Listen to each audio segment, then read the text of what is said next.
Hi, I'm James Dunn. Welcome to the Inside Network.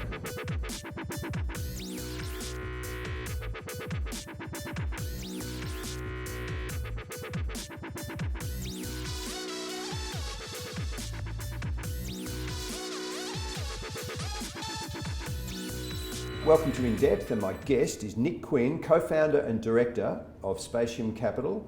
And we're talking about navigating the small cap space with a differentiated approach. Welcome, Nick. Hi James, great to see you. Now, Spatium's a very active trader, so take us through the basis of your strategy, because it is pretty unique. Absolutely. It's different to a lot of other small cap majors and probably even some of the large names here in the equity markets in terms of buy, hold, greater than 12 months. We'll get to some CGT stuff later on, but Spatium's main thesis is principally on temporary dislocations, and what we mean by that is we're looking for businesses that have moved away from their peers and have moved away from the market on a relative basis. We're not particularly concerned with the market moving up or moving down. Everything we do is all relative valuation and looking for relative performance, i.e. alpha. To that effect, we're rebalancing the portfolio generally 2 full days a week. Sometimes it takes 3, depending on volumes. Jumping in and out of positions and moving into those positions to generally target somewhere in the 1 to 2% outperformance per position range. Higher volatility companies, we might be looking for 3 in terms of our target entry and target exit bands. Less volatile companies and industries will look for sometimes as low as 60 or even 70 or 80 basis points of outperformance. Again, they're targets. We don't always hit those targets. Our long-term track record's just over 70% of trades we've entered have generated a profit. And to that effect, what we're trying to do is compound lots and lots of small wins again and again with a repeatable and robust framework, as opposed to what some would argue is a little bit more concentrated in terms of allocation and hoping that the businesses you own become 10 baggers or 100 baggers over the time. We don't like that. We're also quite firm on our asset allocation in terms of in the position, each position that we enter is equally weighted. We don't like having any cash at all. We like operating at less than 1% cash at all times. Ethically, it would be wrong for us to charge our clients for fees on cash at bank, which is not quite fair. They pay us to deploy that capital. And then the beauty of what we do is that high turnover approach and how we approach the markets allows us to be quite dynamic in terms of applications and redemptions. As we said earlier, businesses that are trying to, or investors that are invested with us, who are looking to change their asset allocation are able to do so on a monthly basis, and we can facilitate that cash given we're so liquid. So what's the longest that a stock can survive in your portfolio based on the rules? Yeah, it's a great question. So the exact answer to that so far has been 171 days. It was one of our back end of COVID measures. The market continued to rise, as we know, quite astronomically as central bank liquidity kicked in. Again, we're talking about a very, very extreme case on the end. And then there's been businesses we've held for shorter sort of 2 business days where we bought in, realised the price that we were looking to achieve and exited that position. And again, it's probably important not to focus on the extremities and focus on the core. It really does have that clumping around that 30 to 45 day range. And that's principally when, you know, that element of fear we feel and what we're trying to target evaporates from each individual position that we're entering. People, when they're scared and they move in herds, are willing to get out of positions at any cost. They're willing to pay a discount to get out of that, whether that's 1, 2 or 3%. Sometimes it's been 8 or 10% or more. But they're willing to dump a position at any cost. We are at oftentimes the person buying on the other end of that deal, buying into that position when everyone else is scared, when volatility is rising, COVID's kicking in, Ukraine's kicking in, the back end of 2018 housing market's kicking in.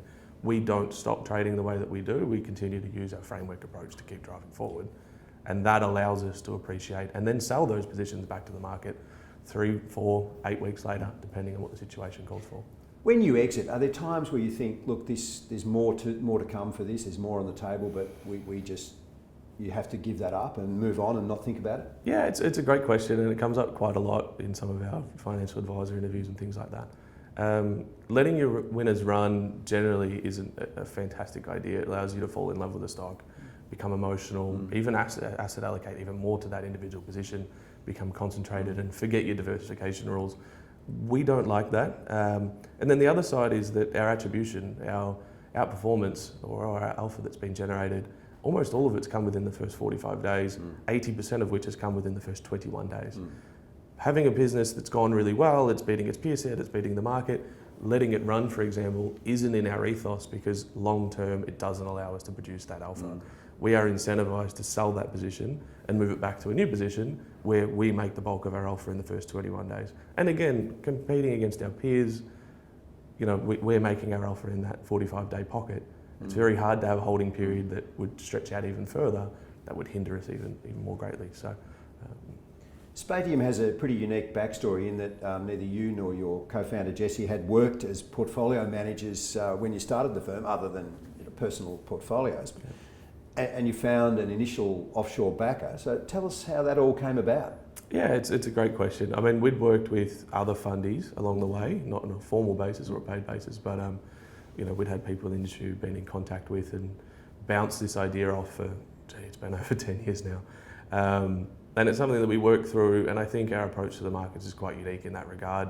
I'd had a software background. Obviously, my uni was finance economics at Melbourne Uni. Jesse's got his Masters of International Business, and his insolvency experience was pretty useful in terms of our data analytics. But we're approaching it from more a filter-based, framework-based approach, how to standardise an approach to strip out that emotional need, that macro feel, that long-term portfolio management requirement, and approach it quite critically and repeatably, almost a software-based approach. And I think it's been useful to come at it from that angle because it's a differentiated approach to the way the rest of the industry generally thinks by training and traditional PE multiples and things like that, which are not something we generally use pretty much at all. From there, we had it was actually an onshore backer who was a friend of my grandmother's, quite a wealthy individual who had been mistreated by the majors. They were getting on in their days and said that they weren't experiencing the customer service level that they felt they required, and said, we're willing to sort of seed this at the beginning for, I believe it was 100,000. It was the first tranche. It scaled up quite quickly to 600,000. They're still with us today, 4.5 years on. They've had 50% growth in their money. The market's been flat over that time. It's been practically a 9% compound annual outperformance per annum, which has been great for them. But again, it goes back to the core tenet of how do you drive a commercial operation, not just a thesis, not just an idea. Customer service needs to be at the core of what we do. We do have a diversified client base. We know all of them intimately. We know most of their dog names and the husband and wives' names and the kids' names and that sort of stuff.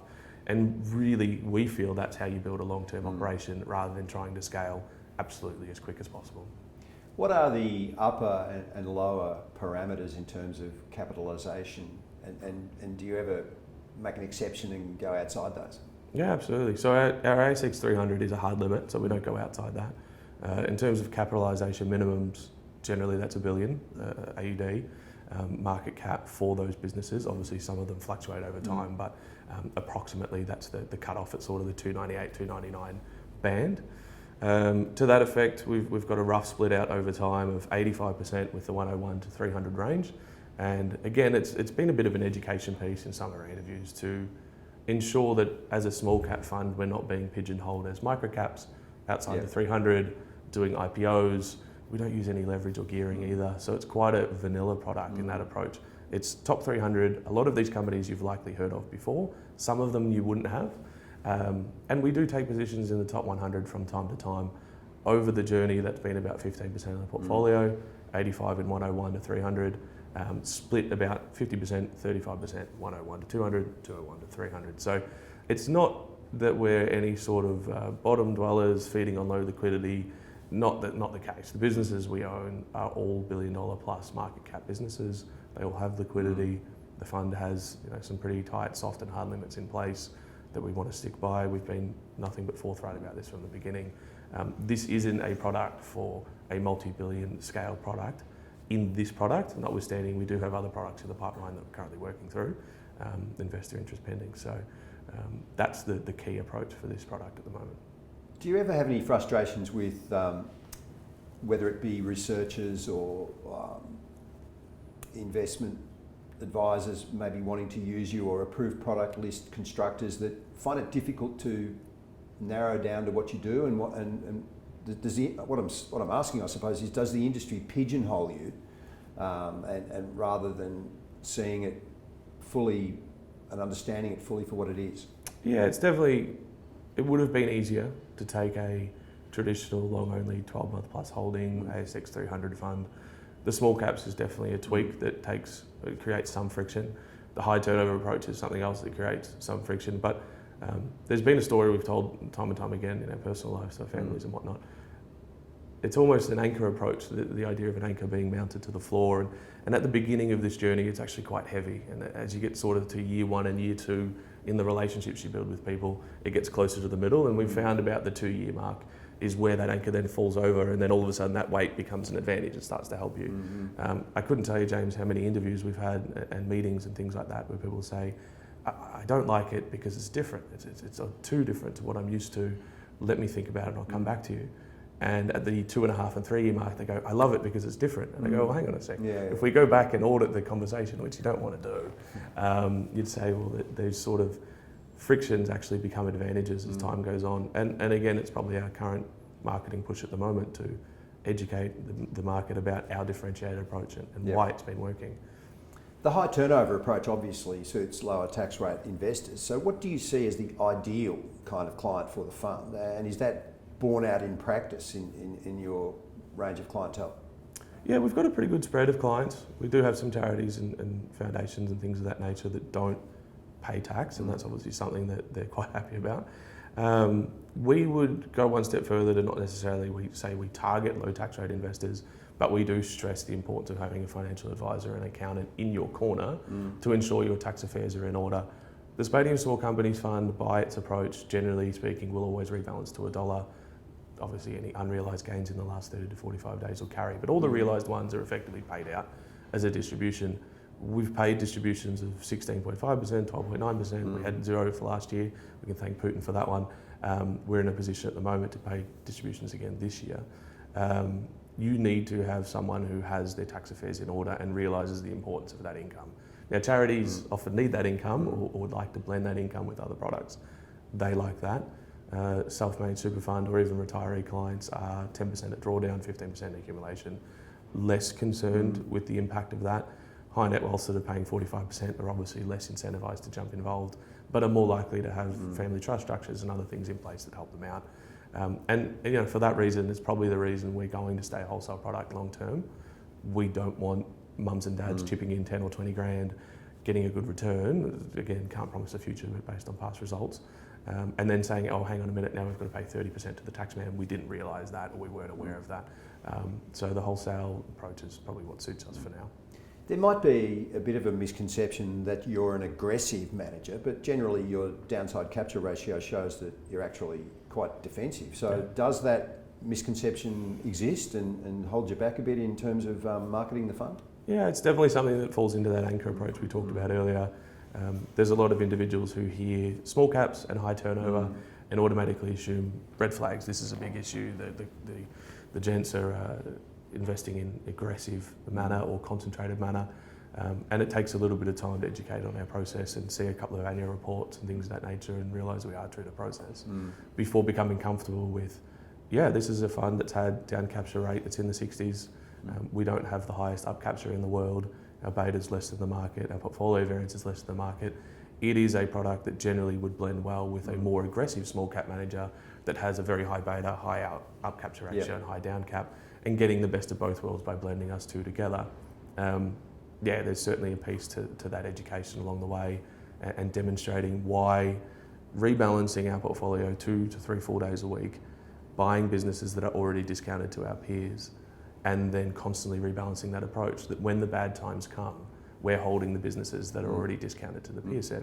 A great sort of stat that we've used along the journey is the first 4 years of the operations of the track record that you see there. The fund had naturally 48 months that it was involved in. The XSO went up 26 months, it went down 22 months. 17 of those 22 months Spatium outperformed. We made a lot of our alpha and a lot of our outperformance during the down months. And it's important to not have investors' mindset set on the GFC, COVID. It's not quite that distant. There's the slowdown of 2018, there's been COVID, there's been the Ukraine issue, inflation still presenting an issue. There might be down months, or there will be down months this year and next year and for every year after that for that matter. And that's where we come and shine. So It's definitely a fund and a product that suits a particular use case and a particular framework in your sort of financial advisory network that can be deployed at different times and for different use cases. It's not necessarily an all-weather product or someone that's right for everybody, as we touched on earlier with the tax stuff, but it will be very useful in certain deployments or as a satellite allocation.